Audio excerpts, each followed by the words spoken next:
সংবাদ সবাইকে স্বাগত জানাচ্ছি। আমি ফিরোজ তোহা। শুরুতেই সংবাদ শিরোনাম জানিয়ে দেব এই মুহূর্তে হাতে পাওয়া সর্বশেষ গুরুত্বপূর্ণ আপডেট বাংলা সংবাদ। শুরুতেই থাকছে বিতাড়িত স্বৈরাচার থেকে সতর্ক থাকতে হবে তারেক রহমান। বিতাড়িত স্বৈরাচার থেকে গণতন্ত্রকামীদের সতর্ক থাকতে হবে বলে জানিয়েছেন বিএনপির ভারপ্রাপ্ত চেয়ারম্যান তারেক রহমান। সোমবার জাতীয় প্রেস ক্লাব চত্বরে ঢাকা সাংবাদিক ইউনিয়নের বার্ষিক সাধারণ সভায় প্রধান অতিথির বক্তব্যে ভার্চুয়ালি যুক্ত হয়ে একথা বলেন তিনি। এবারে জানাবো, ছাত্রদের ক্ষমতায় যাওয়ার হাতিয়ার হিসেবে ব্যবহার করা হচ্ছে সমন্বয়ক হান্নান। ছাত্রদের সবসময় ক্ষমতায় যাওয়ার হাতিয়ার হিসেবে ব্যবহার করা হয়েছে বলে মন্তব্য করেছেন বৈষম্য বিরোধী ছাত্র আন্দোলনের সমন্বয়ক আব্দুল হান্নান মাসুদ। সোমবার বিকেলে নিজের ভেরিফাইড ফেসবুক পেজে দেওয়া এক পোস্টে এ মন্তব্য করেন তিনি। আব্দুল হান্নান মাসুদ বলেন, ক্ষমতায় যাওয়ার সেফ হাতিয়ার হলো ছাত্ররা, আমাদের সবসময় ব্যবহার করা হয়েছে এবং হচ্ছে। তিনি আরও বলেন, এদেশের আর মুক্তি পেল না। জানাবো, দেশকে অস্থিতিশীল করবার ষড়যন্ত্র চলছে। বিএনপির স্বাস্থ্য বিষয়ক সম্পাদক ডাক্তার রফিকুল ইসলাম বলেছেন, সাম্প্রতিক সময় দেশকে অস্থিতিশীল বানানোর নানামুখী ষড়যন্ত্র চলছে। বিভিন্ন ব্যানারে একের পর এক অযৌক্তিক ইস্যু নিয়ে শান্ত পরিবেশকে অশান্ত করবার চক্রান্ত হচ্ছে। এ বিষয়ে সবাইকে সজাগ থাকতে হবে। জানিয়ে দেব, বিএনপি পারে আওয়ামী লীগের লাঠিয়ালদের মোকাবেলা করতে। ষড়যন্ত্র এখনও চলছে অভিযোগ করে বিএনপি চেয়ারপারসনের উপদেষ্টা কাউন্সিলের সদস্য আব্দুল সালাম বলেছেন, ফ্যাসিবাদী আওয়ামী সরকারের পতন হলেও তাদের দোসরা ষড়যন্ত্র করে দেশে অস্থিরতা সৃষ্টি করতে চায়। এই অস্থিরতা মোকাবেলা করার জন্য তারেক রহমানের নেতৃত্বে বিএনপি ছাড়া কি আর কেউ আছে?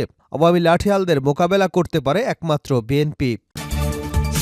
আওয়ামী লীগকে নির্বাচনে অযোগ্য ঘোষণা সহ 17 দফা প্রস্তাব গণ অধিকার পরিষদের।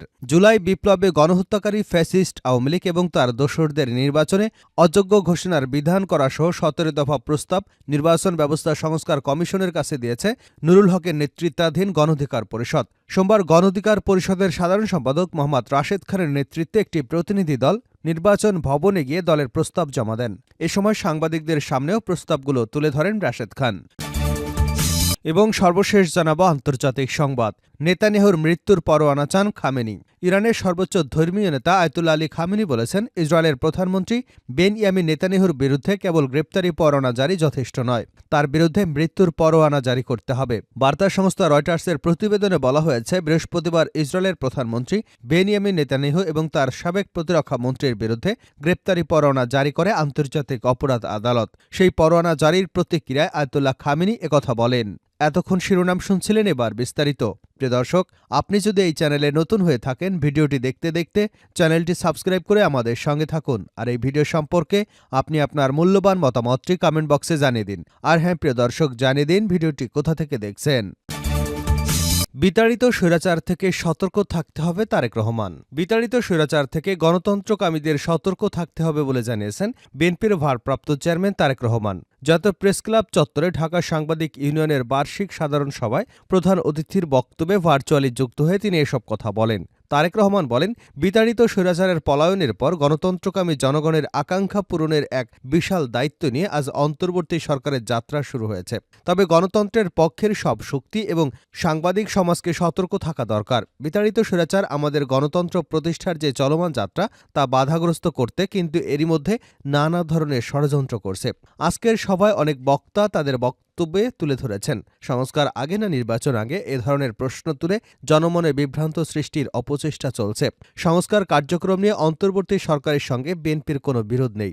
সংস্কার আগে না নির্বাচন আগে, যারা এ ধরনের প্রশ্ন তুলে জনমনে বিভ্রান্তি সৃষ্টির অপচেষ্টা লিপ্ত রয়েছেন তাদের উদ্দেশ্য কিন্তু ভিন্ন। বিএনপি মনে করে সংস্কার কার্যক্রম কোনো শেষ হবার বিষয় নয়। একজন সংস্কার কার্যক্রম শুরু করলে আরেকজন প্রয়োজনীয় সংস্কার এগিয়ে নিয়ে যায়, কারণ সংস্কার একটি চলমান প্রক্রিয়া। তবে সংস্কারের কিংবা সরকারের বাইরে আমাদের প্রত্যেকের মনে রাখা দরকার, গণতান্ত্রিক রাজনৈতিক সংস্কৃতির গুণগত উত্তরণ ছাড়া পুঁথিগত সংস্কার অনেকটা অকার্যকর। তিনি বলেন, সংস্কার কার্যক্রমকে কার্যকর করতে চাইলে সবার আগে জনগণের নিত্যদিনের দুর্দশা লাঘবের ব্যবস্থা করা দরকার। জনগণের নিত্য প্রয়োজনীয় সরবরাহ নিশ্চিত করা না গেলে সংস্কার কার্যক্রমের কাঙ্ক্ষিত সুফল পাওয়া যাবে না। তারেক রহমান বলেন, বিতাড়িত স্বৈরাচার এবং তাদের দোসর চক্র নানা কৌশলে আবারও মাথাচাড়া দিয়ে ওঠার অপচেষ্টা করছে। অপশক্তি দেশের ভেতরে এবং বাইরে থেকে বাংলাদেশের পক্ষের শক্তির মধ্যে ভুল বোঝাবুঝির পায়তারায় লিপ্ত রয়েছে। তবে আমরা সবাই যদি সতর্ক থাকি, বাংলাদেশের পক্ষের শক্তির ভুল বোঝাবুঝির অবকাশ থাকবে না বলে আমি দৃঢ়ভাবে বিশ্বাস করি। বিএনপি সহ বিরোধী নেতাকর্মীদের উপরে গুম, হত্যা, নির্যাতনের কথা তুলে ধরে তিনি বলেন, একটি গণতান্ত্রিক, মানবিক, বৈষম্যহীন বাংলাদেশ প্রতিষ্ঠার মাধ্যমে শহীদদের রক্তের ঋণ পরিশোধ করা আমাদের দায়িত্ব।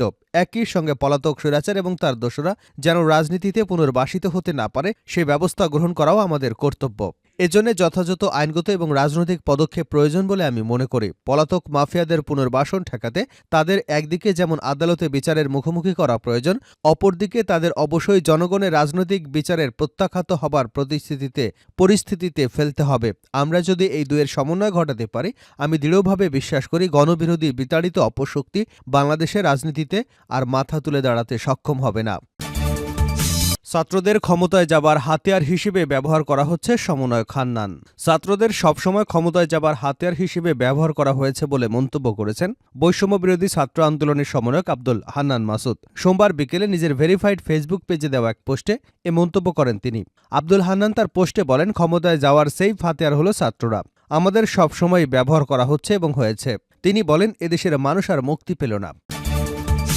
দেশকে অস্থিতিশীল করবার ষড়যন্ত্র চলছে। বিএনপির স্বাস্থ্য বিষয়ক সম্পাদক ডাক্তার রফিকুল ইসলাম বলেছেন, সাম্প্রতিক সময় দেশকে অস্থিতিশীল বানানোর নানামুখী ষড়যন্ত্র চলছে। বিভিন্ন ব্যানারে একের পর এক অযৌক্তিক ইস্যু নিয়ে শান্ত পরিবেশকে অশান্ত করবার চক্রান্ত হচ্ছে। এ বিষয়ে সবাইকে সজাগ থাকতে হবে।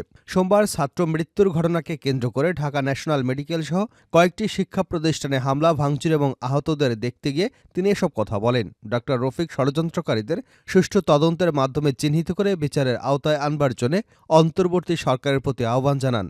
এই সময় তিনি ন্যাশনাল হাসপাতালের চিকিৎসক, নার্স এবং অন্যান্য কর্মচারীদের আশ্বস্ত করেন এবং তাদের নিরাপত্তা নিশ্চিত করবার দাবি জানিয়েছেন। ডেঙ্গু শক সিন্ড্রোমে আক্রান্ত হয়ে শিক্ষার্থী অভিজিতের মৃত্যু ও পরবর্তী ঘটনা নিয়ে তদন্তের জন্য হাসপাতাল কর্তৃপক্ষ এবং রোগীর স্বজনদের সমন্বয়ে যে তদন্ত কমিটি গঠিত হয়েছে তাদের সুষ্ঠু ও নিরপেক্ষ তদন্ত দ্রুততার সঙ্গে শেষ করবার তাগিদ দেন তিনি। এ সময় বিভিন্ন হাসপাতালে ধারাবাহিক আক্রমণের ব্যাপারে গভীর উদ্বেগ প্রকাশ করেন। বিএনপি পারে আওয়ামী লীগের লাঠিয়ালদের মোকাবেলা করতে আব্দুস সালাম। ষড়যন্ত্র এখনও চলছে অভিযোগ করে বিএনপি চেয়ারপারসনের উপদেষ্টা কাউন্সিলের সদস্য আব্দুস সালাম বলেছেন, ফ্যাসিবাদী আওয়ামী সরকারের পতন হলেও তাদের দোসরা ষড়যন্ত্র করে দেশে অস্থিরতা সৃষ্টির পায়তারা করছে। এই অস্থিরতা মোকাবেলার জন্য তারেক রহমানের নেতৃত্বে বিএনপি ছাড়া কি আর কেউ আছে? আওয়ামী লীগের লাঠিয়ালদের মোকাবেলা করতে একমাত্র বিএনপিই পারে।